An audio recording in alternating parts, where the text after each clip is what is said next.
Mr. Chairman, judges of the Know Your City Oration Contest, ladies and gentlemen.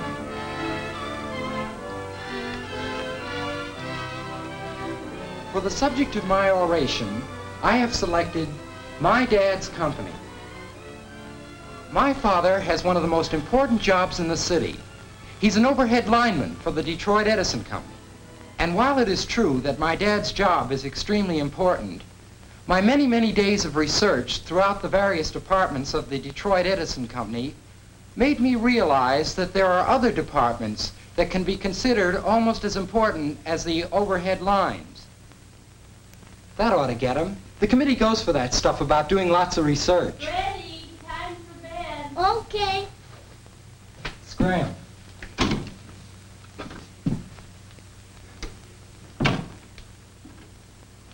Ever since the Edison Company was founded in 1886, it has supplied low-cost electricity for light and power to an ever-growing list of customers.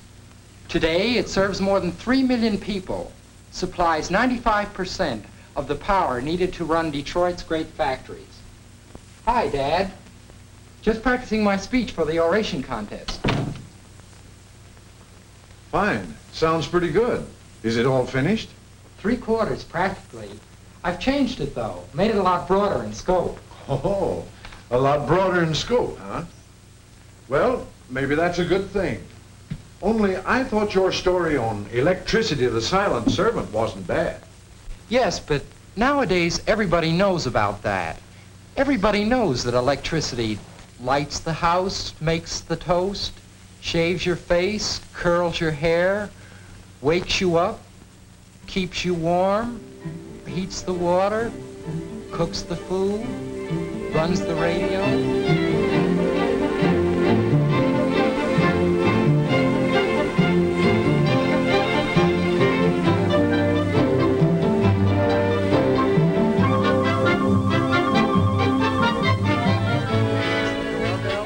Runs the electric train, and even warms the baby's bottle. See what I mean, Dad? And that's only part of the list. Maybe you're right at that. Of course, I was going to end up with a point of economics. Point of economics? Which is that even if everything in the house is run by what I call a silent servant, electricity, it only costs about 30 cents a day. And for an average home, it only costs 11 1/4 cents a day.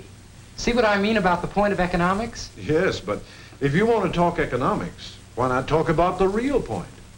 Not what electricity costs, but what it saves in work, efficiency, safety, time, and so on. Yeah, that would have been okay. But I've got a better idea, a new one. What's the new idea? It's based on this picture chart here. You be the audience, and I'll try it out on you.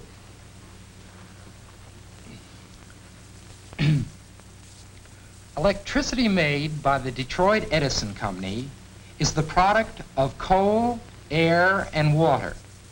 These three elements are brought together in each of the company's 4 big steam power plants, which are located on the waterfront at Marysville, Connors Creek, Trenton Channel, and Delray.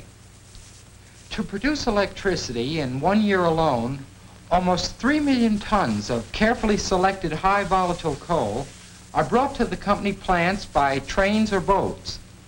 Then it's transported into the power plant, where the coal is crushed and made ready for the giant boilers with their big furnaces. Some of these burn as much as 20 tons an hour. In other words, nearly 1 pound of coal is burned for every kilowatt hour that's generated. And for every ton of coal that's used, the power plants pump 1,000 tons of river water. In fact, the task of condensing the turbine steam requires 3 times as much water as metropolitan Detroit uses each day.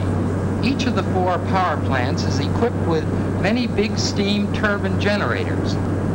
These are the machines that actually make the power, the electricity.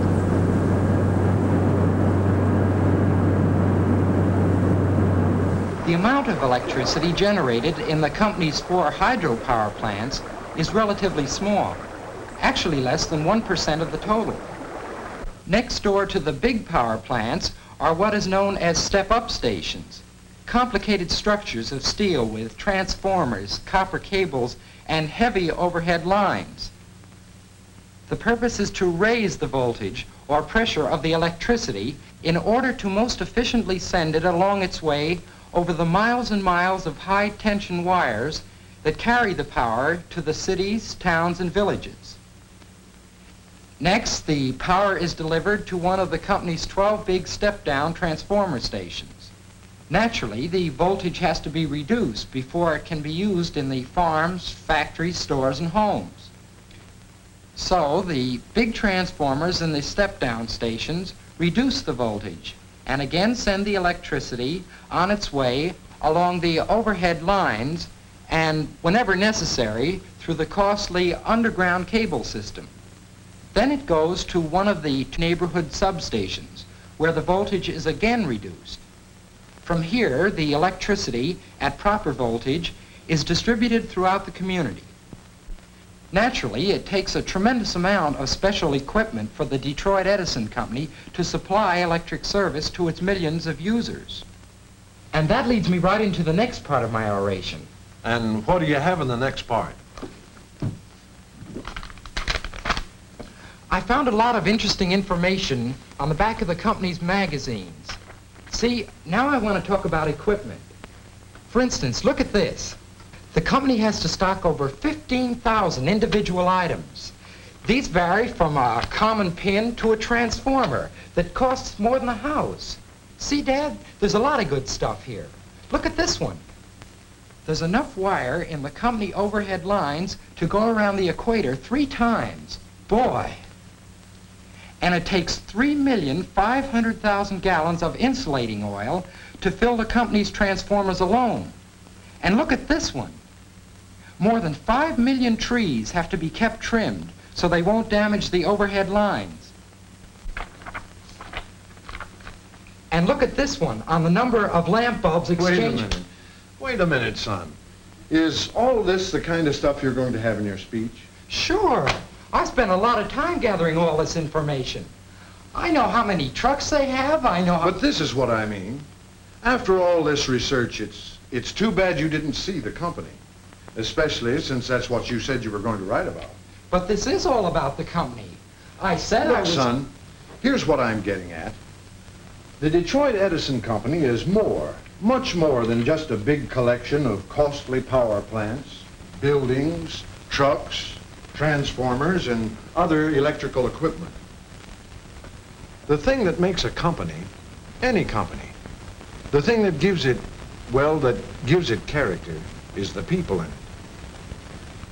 And you didn't say a word about them.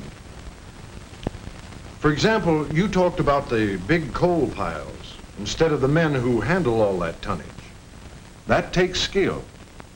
It takes skill to pack all that coal into piles that are never too high and yet getting as much coal as possible into the storage space.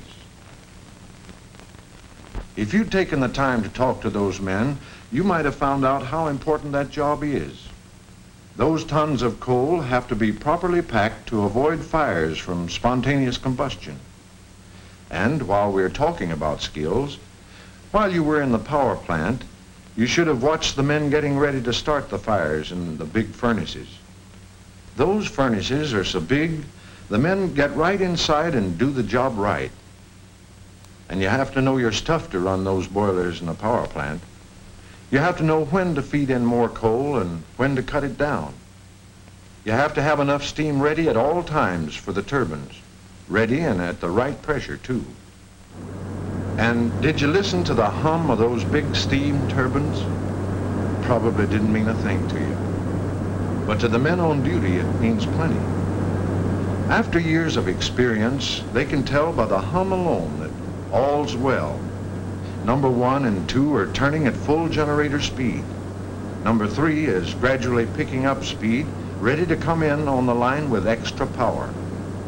And how do they know that extra power is needed? Well, remember the central control room in the company's main office? It's quite a setup. On that one big board, you can see the entire high voltage system covering over 7,500 square miles of southeastern Michigan. And just by looking at the lights, you can tell what turbines are running in each power plant. You can see the stations, the substations, as well as all the main transmission lines. But here again, it's the men on the job that count. It's the experience and skill of the dispatcher and the men who work with him that makes all this mean something.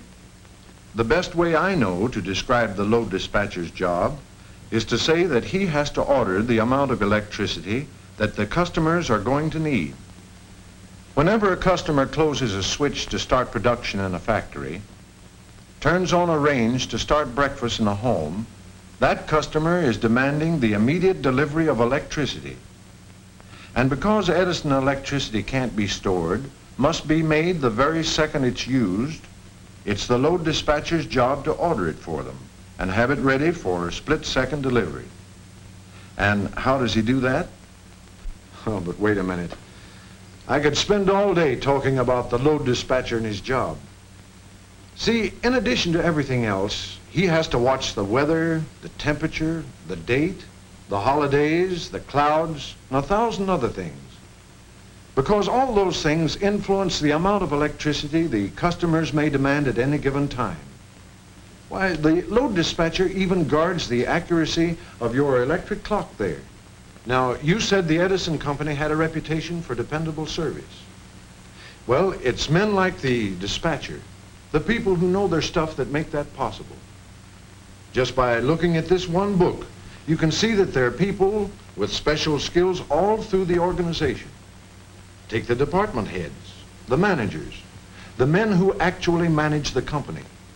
Apart from the skills it takes to operate the business for the investors, the people like me and the other stockholders, the managers have to decide on company policies, hire and train the right kind of people, people with personality as well as ability. And according to this book, they have to plan ahead for the future. Be sure that the company's finances, equipment, and facilities are big enough to handle all the power needs in the foreseeable future. I guess that takes experience as well as skill. Again, for instance, take the people who do the planning for the construction department. They're mechanical, civil, and electrical engineers. They're artists and architects. They design and plan the company's buildings, power plants, district offices, and lots of other things. There's plenty of skill there. Or take the map-making department. We have to have thousands of maps and blueprints showing every street, road, and alley in the system. We have to have up-to-date detailed maps of every foot of overhead and underground line system. And believe me, I know these detailed maps help plenty when it comes to giving dependable service. And how about the men in the meter department? All the meters are tested at regular intervals and, when necessary, repaired. I understand it takes people with the skill of a jeweler to adjust the meters. And every one is checked for accuracy against special instruments certified by the United States Bureau of Standards. And while we're on the subject of skills, the men who trim all those millions of trees you mentioned have it. They're trained in the necessary techniques of forestry. Working under the direction of governmental foresters, they always try to preserve the natural beauty of the trees they trim. You've watched the men on my crew, the Hot Stick Gang. That job takes a little knowing how to. In fact, it takes a good many years training to be a qualified lineman.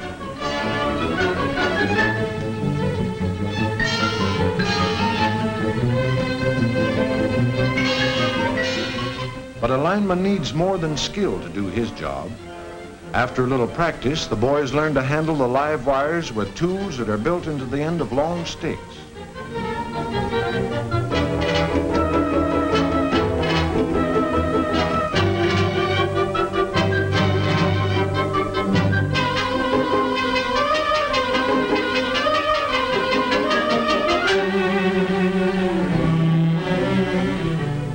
But the important thing is the teamwork that you need up there. You cooperate with each other, work as a unit.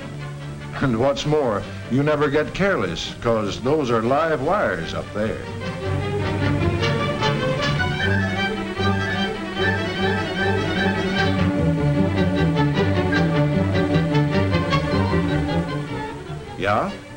You'd have found all kinds and types of special skills around the company if you'd looked. But as far as I'm concerned, I think the thing that counts most with practically all the Edison people is their attitude, a kind of pride they take in their work. I don't know, you might even call it spirit. But whatever it is, you can sure find evidence of it all over the company. The folks in the customer service offices have it.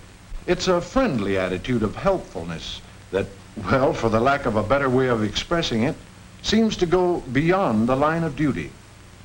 You certainly can see it with the people in the district offices, and it's more than just common courtesy and service. You can find a good example of what I mean in the people in the company's farm service department.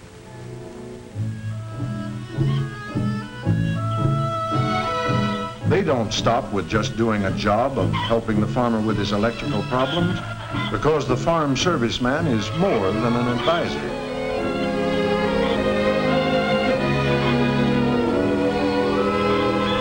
He's a friend, and often a mighty helpful friend, too. Any of the farm servicemen I've ever talked to get a real kick out of their jobs, being friendly and giving extra service. That's what makes a company what it is. Our lamp and cord exchange is an example of the company's extra service policy. And so is the policy of repairing customers' electrical appliances. I heard that during 1 month alone, the boys repaired nearly 29,000 toasters, kettles, coffee makers, electric flat irons, waffle irons, and even electric clocks. And another example is the home service department, where the advisors hold cooking schools for customers or experiment in preparing well-balanced meals in the company's model kitchens. Whenever the customers ask for them, the home advisors call and make recommendations for better lighting or demonstrate the best methods of operating ranges, ironers, or any other home appliance. That's certainly extra service. And the point is, most of those extra services are provided without extra charge. After all, it's just good business to help customers to get the most out of their electrical equipment. And as far as the emergency services are concerned, it doesn't matter whether it's day or night. The switchboard is open 24 hours a day. Detroit Edison, service department. All the lights are out in my house. I think it's a fuse. May I have the address, please? Nearest cross street? And the servicemen are always on call, ready to make emergency repairs or replace fuses as fast as humanly possible. When we say our customers have a minimum of interrupted service, boy, that's what we mean. That's one of the main reasons why line crews are on 24-hour duty too. Many of our trucks are equipped with shortwave radio, and when we get an emergency call, in the case of a sudden power failure, fallen wires, or a pole down, KQB 284 to 47, 14126 Rockdale, pole broken by motorist, wires on ground, new pole for replacement on the way. we go into action pronto.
Yeah, it's just as I said, son. After all, it's the people who make a company what it is. Oh, sure, a company needs equipment, the best and most efficient there is. And also, a company needs good operating policy. But it's training, experience, and skill, and the spirit of the people that counts.